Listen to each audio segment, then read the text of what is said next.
Yeah, I went through a lot of fucked up shit. Seen a lot of things here on St. Nick and Troutman. It was just hookers, drugs, crack, vials on the floor, needles, suicide killings, all crazy shit. Just enough. But my mom getting sick, that touched,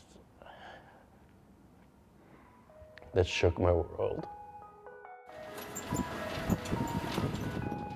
This is not something I woke up and said, hi, I'm gonna start doing walls or murals. It's just something I did, like a tattoo. You get one, and then you're loaded with them.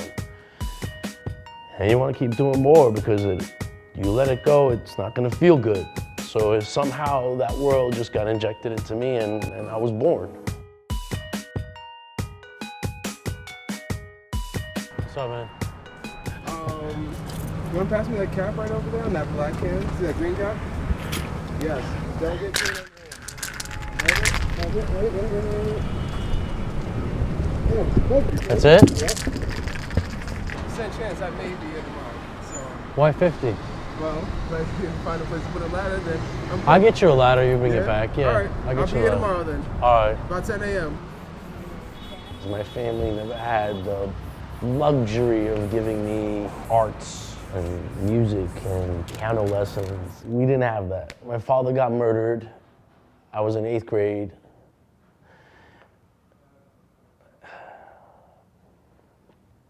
He was murdered here in Bushwick on Star Street in Wyckoff. I asked some owners for permission to use their buildings for this idea, and they asked me for what? I said, well, I gotta work here every day, I live here, I gotta drive this street every day.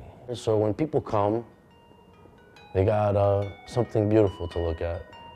As it evolved, and it just was really just my medicine, it was just to make me feel good.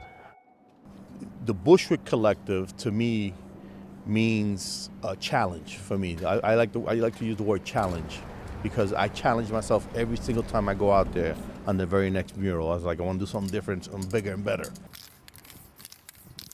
It's probably the best place to paint legal street art. I reviewed their work, I looked into who they are as a person. I meet them and hang out with them, I tell them about the neighborhood, and then we go from there, you know. They pick their canvas. What I care about is you're coming to my neighborhood, and you need to know really what this neighborhood, when you're touching the ground and when you're touching the wall, do you really know what transpired here and what people had to live through so you can understand it? When you're here, that's where you're painting. That's when you're a part of the collective. My wife remembers this when this area was bad.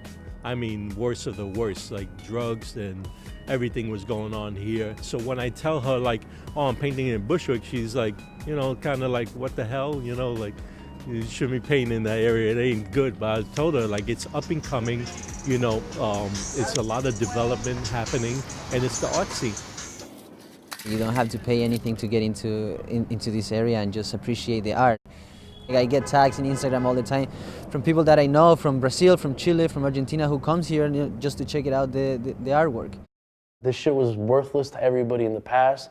Nobody thought it was beautiful until somebody decided to open up a beautiful little restaurant and a beautiful little grocery market with 24 hours. And of course, everything comes with problems, and we're not cool with not everything, but the neighborhood changing has been cool.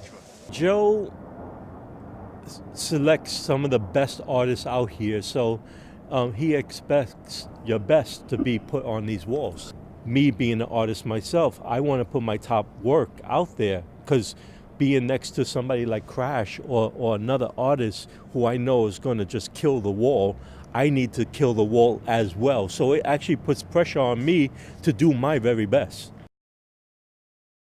Do what you do it great, do it with 100%, love it. And that's what my mother would have wanted. At the end of the day, that's all she ever wanted. And then she'd ask me, what's next?